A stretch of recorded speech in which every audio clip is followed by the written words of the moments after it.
आत्मा प्रफुल्लित है इस बात से कि मंदिर वही बना है जहां बनाने का संकल्प लिया था। आपके साथ में रोहित कुमार, आप हैं न्यूज़ फॉर नेशन पर। आज देश और दुनिया की नजरें अयोध्या पर टिकी हुई हैं क्योंकि वहां पर भगवान राम जो हैं अपने मूल मंदिर में विराजित हो गए हैं। भव्य मंदिर बनाया गया है और उस गर्भगृह में भगवान रामलला के 5 वर्षीय आयु की प्रतिमा का जो है प्रतिष्ठा की गई है। और इसी के साथ ही वहां पर उत्तर प्रदेश के मुख्यमंत्री योगी आदित्यनाथ ने वहां पर जो है अपने संकल्प को दोहराया है कि मंदिर वही बना है जहां का संकल्प लिया था। सिंह की तरह गरजते हुए नजर आ रहे हैं योगी आदित्यनाथ। क्या कुछ कह रहे हैं रामलला की प्राण प्रतिष्ठा के बाद, मंच से योगी आदित्यनाथ सुनवाते हैं। आज रघुनंदन राघव रामलला हमारे हृदय के भावों से भरे संकल्प स्वरूप सिंहासन पर विराज रहे हैं। आज हर राम भक्त के हृदय में प्रसन्नता है, गर्व है और संतोष के भाव हैं। आखिर भारत को इसी दिन की तो प्रतीक्षा थी। भाव विभोर कर देने वाली इस दिन की प्रतीक्षा में लगभग 5 शताब्दी व्यतीत हो गई। दर्जनों पीढ़ियां अधूरी कामना लिए इस धराधाम से साकेत धाम में लीन हो गई, किंतु प्रतीक्षा और संघर्ष का क्रम सतत जारी रहा। श्री राम जन्मभूमि संभवतः विश्व में पहला ऐसा अनूठा प्रकरण होगा जिसमें किसी राष्ट्र के बहुसंख्यक समाज ने अपने ही देश में अपने आराध्य की जन्मस्थली पर मंदिर निर्माण के लिए इतने वर्षों तक और इतने स्तरों पर लड़ाई लड़ी हो। संतों, सन्यासियों, पुजारियों, नागाओं, निहंगों, बुद्धिजीवियों, राजनेताओं, जनजातियों सहित समाज के हर वर्ग ने जाति पाति, विचार दर्शन, उपासना पद्धति से ऊपर उठ करके राम काज के लिए स्वयं को उत्सर्ग किया।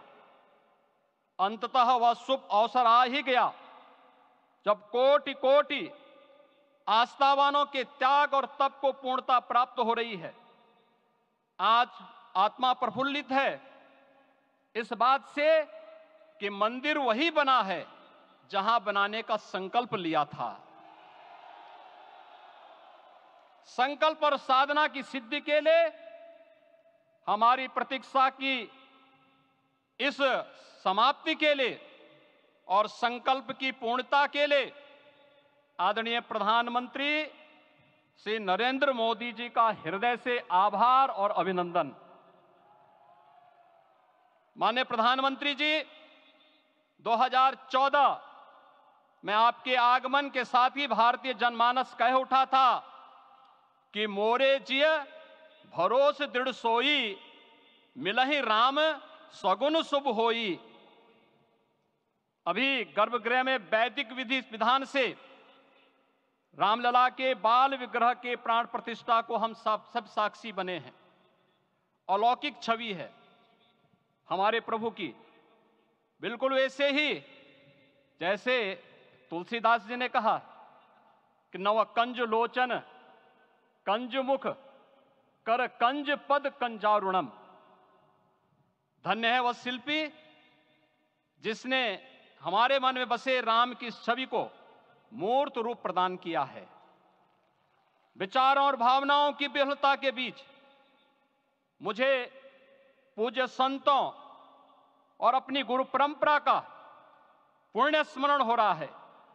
आज उनकी आत्मा को असीम संतोष और आनंद की अनुभूति हो रही होगी। जिन परंपराओं की पीढ़ियां श्री राम जन्मभूमि यज्ञ में अपनी आहुति दे चुकी है, उनकी पावन स्मृतियों को मैं यहां पर कोटि कोटि नमन करता हूं। श्री राम जन्मभूमि महायज्ञ न केवल सनातन आस्था और विश्वास की परीक्षा का काल रहा, बल्कि संपूर्ण भारत को एकात्मता के सूत्र में बांधने के लिए राष्ट्र की सामूहिक चेतना जागरण के ध्येय में भी सफल सिद्ध हुआ है। सदियों के बाद भारत में हो रहे इस चिर प्रतीक्षित नवविवाह को देख अयोध्या समेत पूरा भारत का वर्तमान आनंदित हो उठा है। भाग्यवान है हमारी पीढ़ी जो इस राम काज के साक्षी बन रहे हैं, और उससे भी बड़भागी हैं वो जिन्होंने सर्वस्व इस राम काज के लिए समर्पित किया है और करते चले जा रहे हैं। जिस अयोध्या को अवनी की अमरावती और धरती का वैकुंठ कहा गया, वह सदियों तक अभिषिप्त थी, उपेक्षित रही, सुनियोजित तिरस्कार झेलती रही।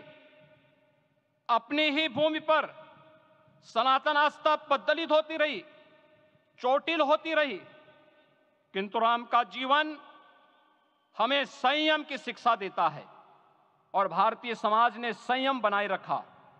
लेकिन हर एक दिन के साथ ही हमारा संकल्प और भी दृढ़ होता गया, और आज देखिए पूरी दुनिया अयोध्या के वैभव को निभा रही है। हर कोई अयोध्या आने को आतुर है। आज अयोध्या में त्रेतायुगीन वैभव उतर आया है। दिख रहा है यह धर्मनगरी विश्व की सांस्कृतिक राजधानी के रूप में प्रतिष्ठित हो रही है।